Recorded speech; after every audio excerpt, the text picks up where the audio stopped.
Caminho das Águas, Vida e História em Barra de Guabiraba.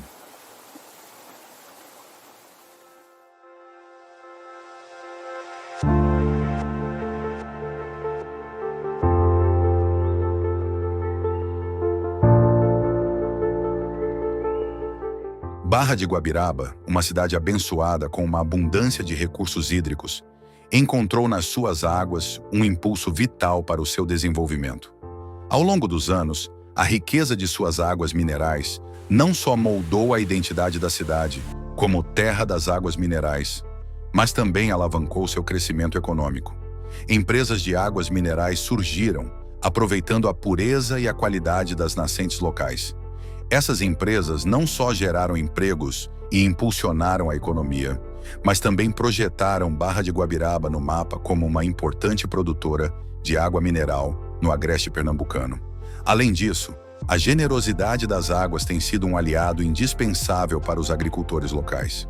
As águas dos rios Bonito Grande e Sirinhaém irrigam plantações, sustentam a criação de animais e garantem colheitas abundantes, fortalecendo a agricultura familiar e promovendo a segurança alimentar.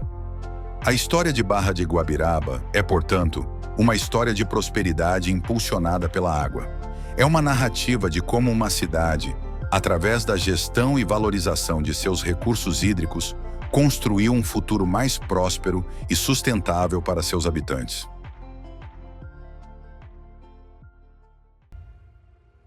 Quais são as origens históricas do rio Sirinhaém e sua importância para o desenvolvimento da região de Barra de Guabiraba?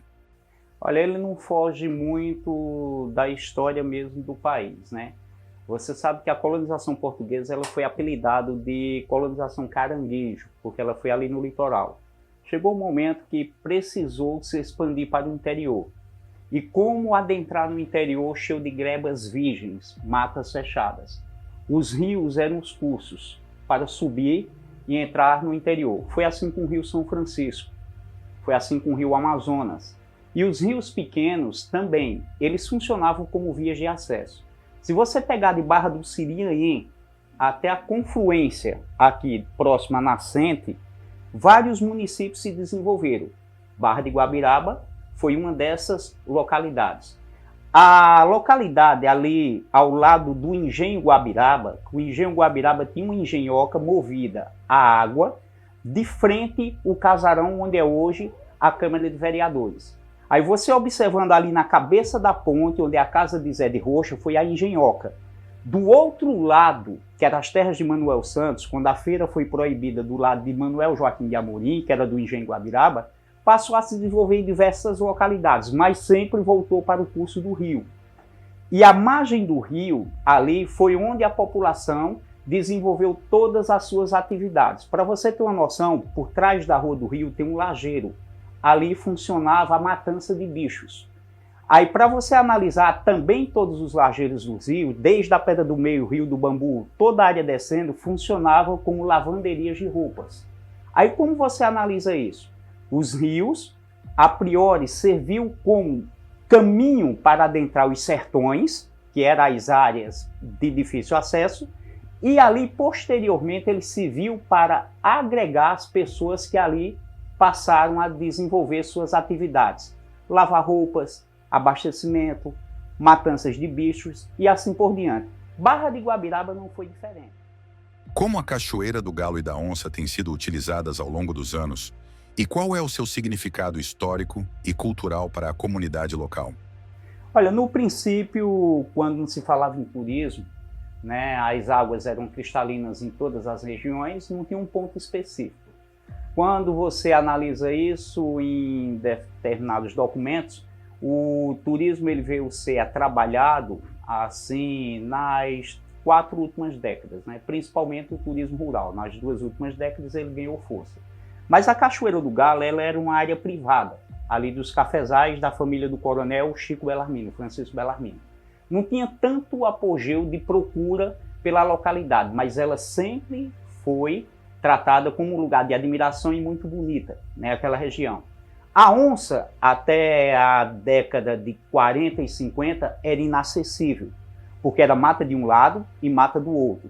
Quando houve o advento da cana-de-açúcar ali na região de Doutor Paulo, né, toda aquela região ali de Capivarinha, que é dividida em 3 engenhos, aí passou a desmatar-se as áreas das grebas virgens ali e foi descobrindo aquele grande lajeado, ou seja, aquele lajeiro. Aí veja só, como as águas aquelas sempre foram abundantes, não se chamava tanto a atenção. Mas a partir do momento em que as matas foram sendo descobertas, a partir do momento que essas belezas foram sendo descobertas, né, tirando ali a gleba virgem, essas localidades passaram a chamar a atenção da população que ali circulava. Até hoje, se você for para uma das localidades, você vai ter dificuldade até para atravessar. Imagina isso há 50 anos atrás. Nas décadas que se seguiram, de 90, 80, o turismo estava em alta na região, principalmente o turismo rural. E como na Barra muitas pessoas tinham esses balneários como áreas de lazer, passou a ser concorrido, principalmente a Cachoeira do Galo. Hoje, devido ao acesso, que são mais de 9 quilômetros para chegar na Onça, é de difícil localidade para você deslocar-se para chegar no balneário da Onça. Ela fica mais acessível quando não tem chuvas. A Cachoeira do Galo, por estar mais próxima do município, aproximadamente 4 quilômetros, ela recebe o maior número de visitantes de outros municípios e dos locais. Por quê? Se tornou um ponto, um balneário ali bastante conhecido e uma área de lazer da população barra-guabirabense. Quais são as lendas ou histórias populares associadas ao rio Sirinhaém e às cachoeiras da região, especialmente a Cachoeira do Galo e a Cachoeira da Onça? Olha, na Cachoeira da Onça, a gente tem umas marcas lá, se você puder observar, logo no principal perímetro, onde tem o maior volume de água, você vai ver umas marcas de água. Essas marcas de água, elas parecem com pegadas de onça. Água mole em pedra dura, tanto bate até que fura. Quando a corredeira ela vai diminuindo, ela vai cavando ali.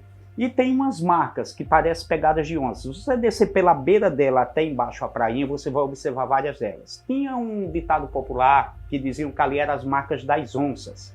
E ali perdurou-se por muito tempo. Mas, na verdade, por ela ser cercada de Mata Atlântica, ainda tem o lado esquerdo de quem vai, para a parte do nascente, está ainda preservado. O lado direito foi todo desmatado. As onças pardas, elas costumavam, no período que tinha, ficar ali no lajeado. E o matuto da época dizia que elas deixaram as marcas delas. Então, combinado a essa tradição, que as marcas de água, eles diziam que era de onça, junto com o fator ali passado de geração para geração, que essa área teve onças, né? Aqui no período seismarial, no período do desbravamento, né? Isso é tido por todo o relato de historiadores, né? Que a dificuldade em desbravar essa região seria os animais selvagens, inclusive onças. Aí a Cachoeira do Galo, ela ganhou notoriedade com um poema criado por Heleno Torres. Foi um trabalho de escola, não daqui, mas de uma faculdade. Uma sobrinha dele pediu para que ele fizesse uma lenda da cidade. Esse depoimento eu gravei com ele, né?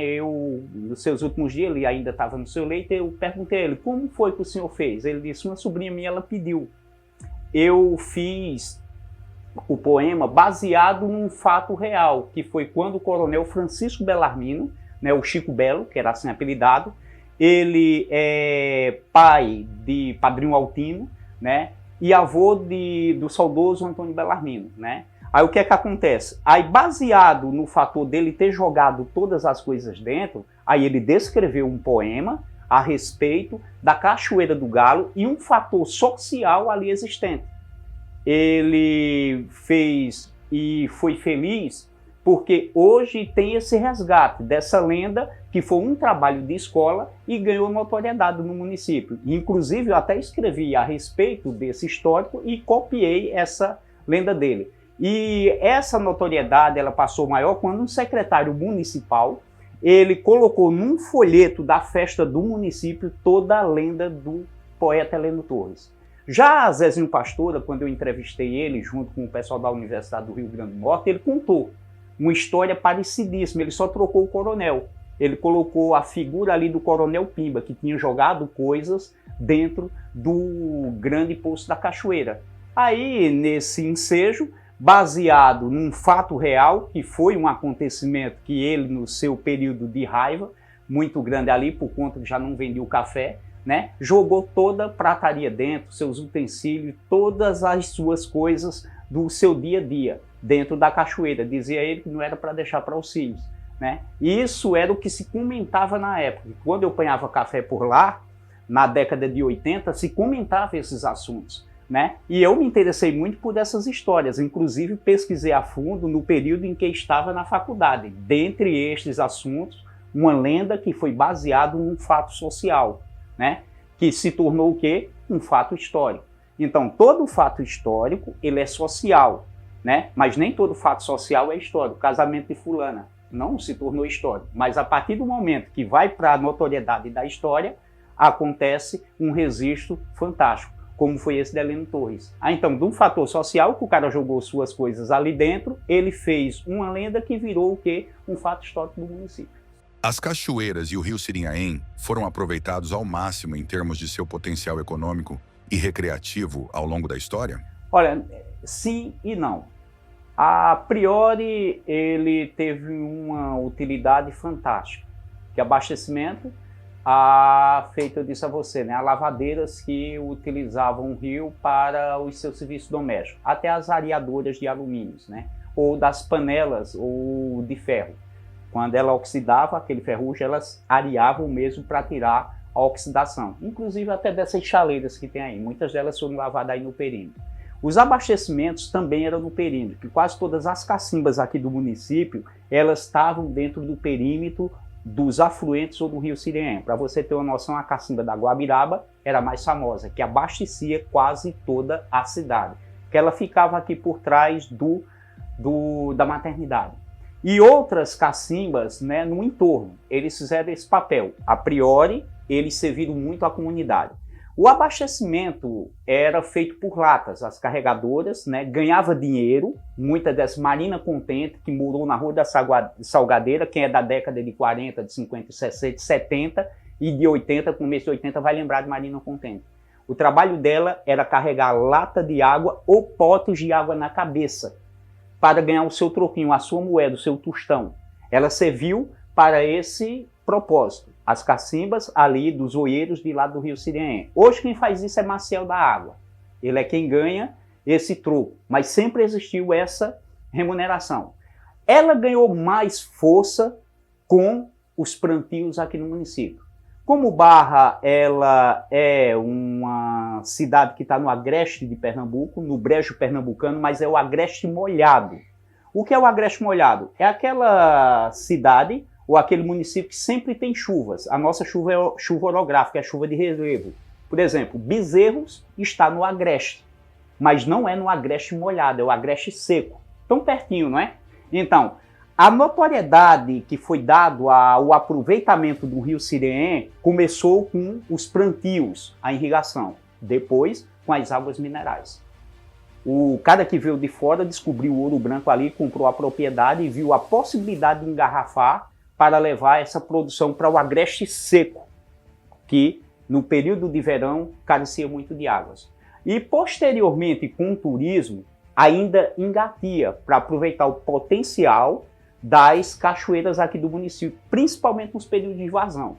Então, lento e gradativo, e hoje Barra ela é conhecida como terra de águas por conta do aproveitamento em grande escala graças à agricultura. Uma informação que eu, apesar de pesquisar muito o município, não faz 5 anos que eu descobri que o cará de Barra de Guabiraba ela vai para a União Europeia, vai para o Canadá, para os Estados Unidos, Colômbia e vários países, o melhor cará aqui do município. Então, e o cará, ele é um produto do município de Barra de Guabiraba, mas para se ter a produção dele, é necessária água, e água em grande quantidade. E o abastecimento, aquele que era primordial na formação ali da comunidade, no entorno aqui na Vila Maria, que mais tarde foi Vila Guabiraba, e assim tornou-se município, hoje ele é importantíssimo para a agricultura, que é o carro-chefe da nossa comunidade. Caminho das Águas, vida e história em Barra de Guabiraba.